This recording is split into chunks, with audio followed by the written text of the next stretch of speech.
Bonjour, je m'appelle Mélanie, je suis étudiante infirmière en 3e année en semestre 5 à l'IFSI Théodore Simon à Neuilly-sur-Marne.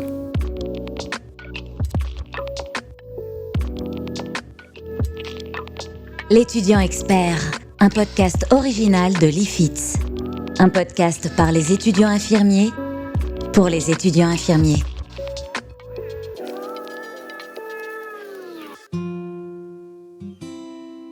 Alors globalement, le début de 3e année, il a été aussi intense parce qu'on a tout de suite commencé par un stage. Donc c'était assez éprouvant. Et après, il y a eu toutes les révisions pour les partiels qui étaient en janvier. Donc fallait faire un peu le stage, faire les révisions en même temps. Donc c'était assez éprouvant.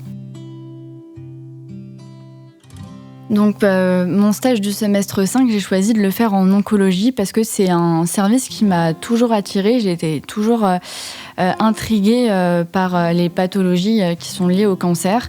Surtout, qu'est-ce que ça fait sur le corps. Et la prise en charge d'un patient en oncologie, elle est très intéressante. On mobilise beaucoup de connaissances associées à beaucoup de gestes techniques. Il y a aussi un point que j'aimais beaucoup, pour lequel je suis beaucoup attirée, c'est les soins palliatifs. Et c'est pour ça que je vais faire mon stage pré-pro en soins palliatifs à Montfermeil.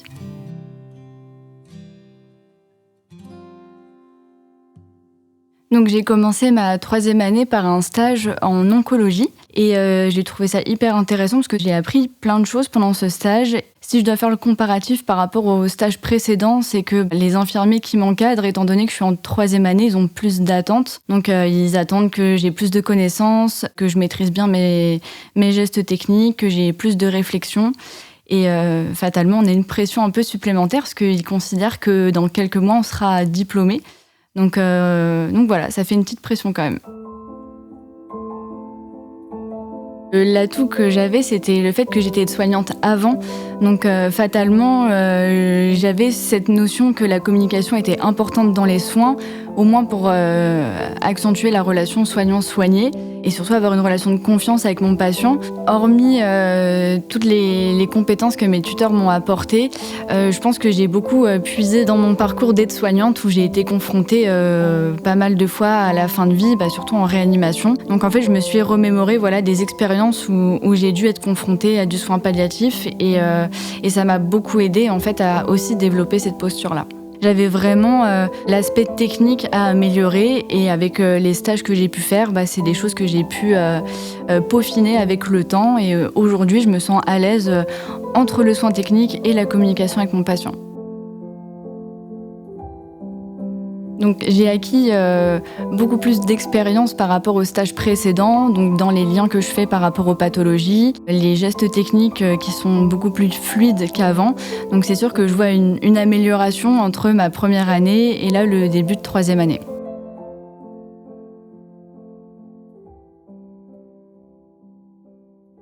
En stage, j'ai le sentiment d'avoir progressé surtout sur mon autonomie. Parce que mes tuteurs de stage m'ont beaucoup poussée à faire les choses seule, à prendre en charge les patients seuls et aller les voir seulement si j'avais des questions. Donc ils me laissaient faire le tour des médicaments seuls, ils me laissaient aller faire les gestes techniques, donc tout ce qui était prise de sang, perfusion, sondage urinaire seul. Et ils me disaient, voilà Mélanie, t'es bientôt diplômée, donc tu nous appelles que si t'as besoin, comme si t'étais déjà diplômée. T'appelles tes collègues que quand t'as besoin.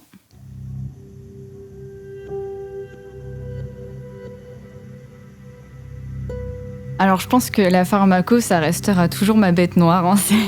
C'est une unité qui est hyper complexe, mais je pense que avec l'expérience des stages, on rencontre beaucoup les mêmes médicaments et c'est vrai que ça nous permet de vraiment les connaître parfaitement, pourquoi on les met, pourquoi ils sont bénéfiques pour le patient et qu'est-ce qu'on surveille. Après, on rencontrera toujours des nouveaux médicaments par rapport au service où on est. En oncologie, il y a des médicaments que je ne connaissais pas et qui sont spécifiques à l'oncologie. Donc ce que je fais, c'est que de ma première année jusqu'à ma 3e année, j'ai un répertoire et je note tous les médicaments avec leur DCI et pourquoi on les donne. Sur le plan théorique, le semestre 5, ça a été la continuité des autres semestres.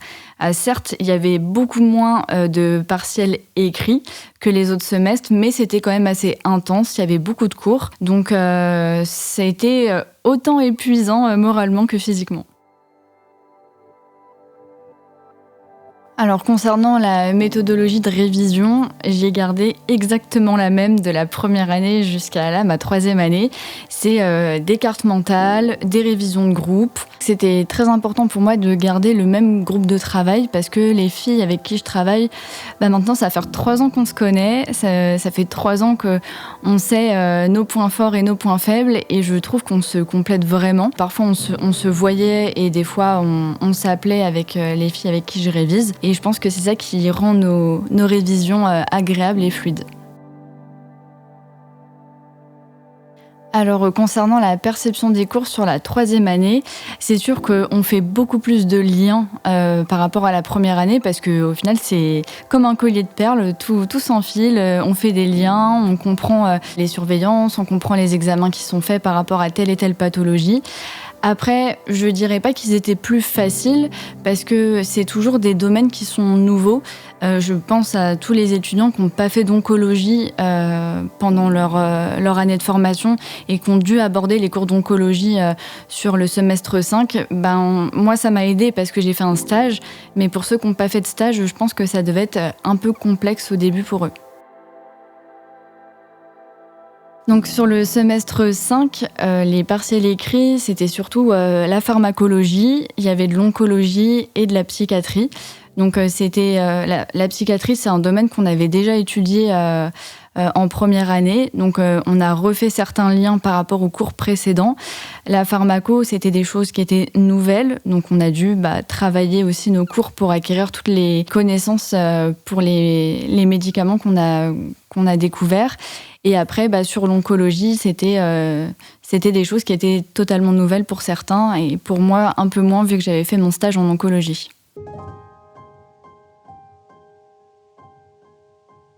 Alors aujourd'hui, les aspects sur lesquels je trouve avoir évolué au fil de ma formation, je dirais que c'est les connaissances au niveau des pathologies et surtout les liens entre les pathologies, les thérapeutiques administrées et les surveillances que je dois faire en tant qu'infirmière. Alors cette aisance, elle se traduit, je pense, par la fluidité que j'ai en stage à administrer mes médicaments, à réaliser mes surveillances, à adopter la bonne posture par rapport à mon patient.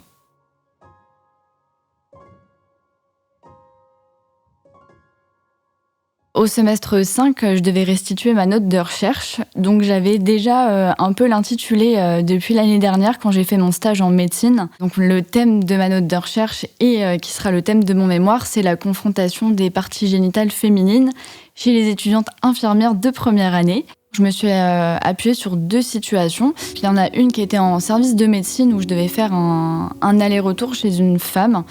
Et j'ai été accompagnée d'une étudiante infirmière de première année. Et en fait, au moment où je fais le soin, donc comme c'est un aller-retour et que le but c'était de vider la vessie de la patiente, donc il y a plein d'urine qui s'écoule. Et l'étudiante infirmière de première année s'est exclamée en fait à voix haute avec des propos qui n'étaient pas du tout adaptés, surtout chez une patiente qui était totalement cohérente, totalement lucide. Donc elle a pris de plein fouet en fait ces réflexions-là.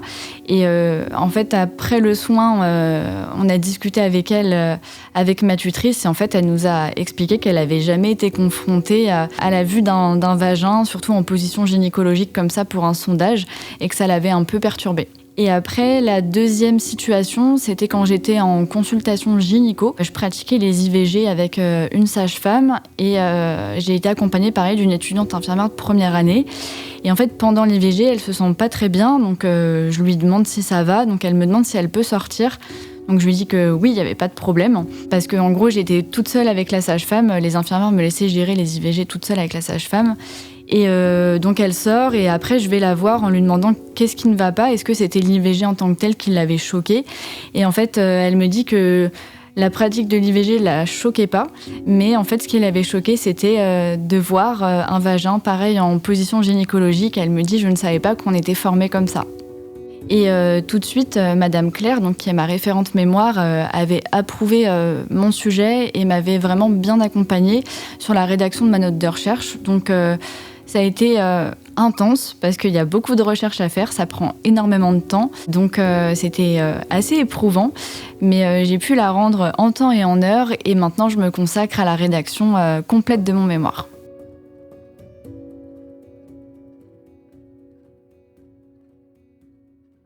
Alors là où j'en suis sur la rédaction de mon mémoire, j'ai fini toute ma méthode exploratoire, donc c'était vraiment tout ce qui était recherche par rapport au concept, appuyé sur des ouvrages, sur des livres et sur des articles de revue.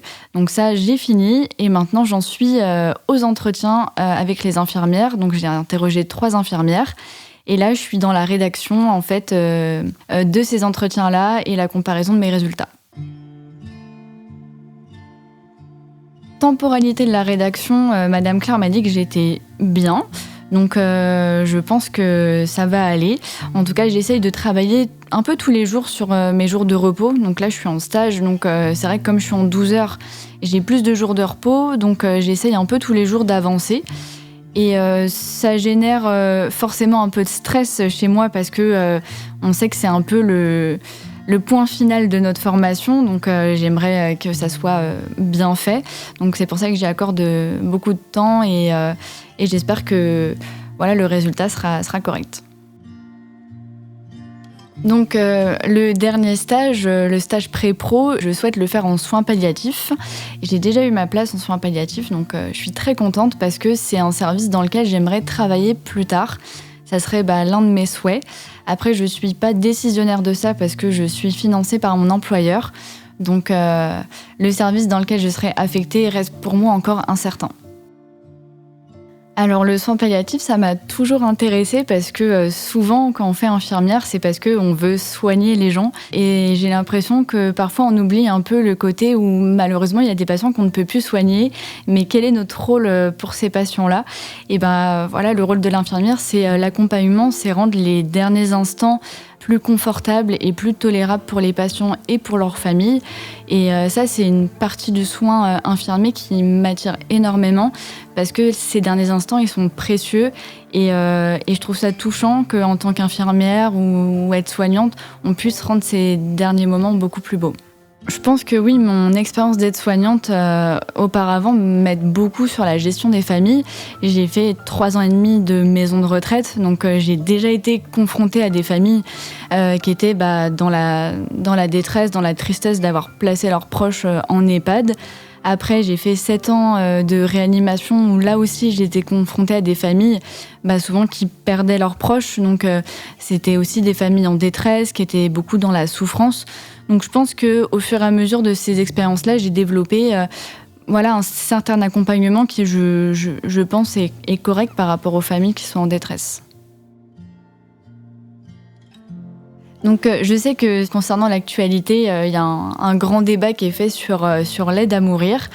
Je trouve que c'est intéressant ce sujet-là parce que c'est un sujet qui nous concerne sur le plan éthique en tant que soignant, surtout quand on travaille en soins palliatifs. Donc je pense que oui, c'est un sujet qui mérite d'être entendu. Donc pour les partiels du semestre 5, je me prononce pas sur les résultats. J'ai répondu à toutes les questions. Après, est-ce que c'était les bonnes réponses ? Je ne sais pas. Il y a vraiment un partiel où j'ai beaucoup de doutes. C'est la 4-4. Du coup, c'était de faire un rinçage pulsé sur PAC. Et ça, je suis pas très convaincue de l'avoir réussi parce que j'ai l'impression de ne pas avoir fait les choses correctement. Donc voilà, on verra les résultats en mars. Donc le semestre 6, je le vois un peu comme une libération, j'ai envie de dire, parce que on s'approche de la fin des 3 ans d'infirmière. Et oui, c'est un soulagement, mais il y a aussi une appréhension de se dire que demain, c'est moi qui serai infirmière et qui devrais gérer plusieurs patients. Donc un soulagement, mais un petit stress qui commence à arriver aussi. Aujourd'hui, je dirais que je voudrais pas du tout reprendre d'études après le diplôme d'infirmière parce que ces 3 ans ont été déjà très éprouvants.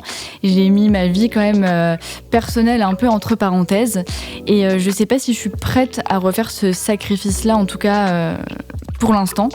Après, je sais pas, peut-être que après 2-3 ans, 5 ans d'exercice en tant qu'infirmière, j'aurais l'envie de reprendre des études, mais pour l'instant, c'est pas du tout le cas.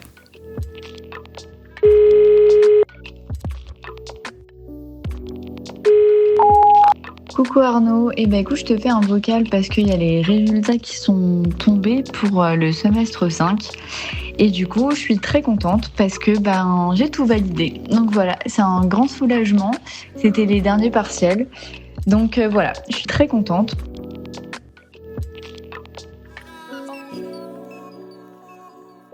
L'étudiant expert, un podcast original de l'IFITS.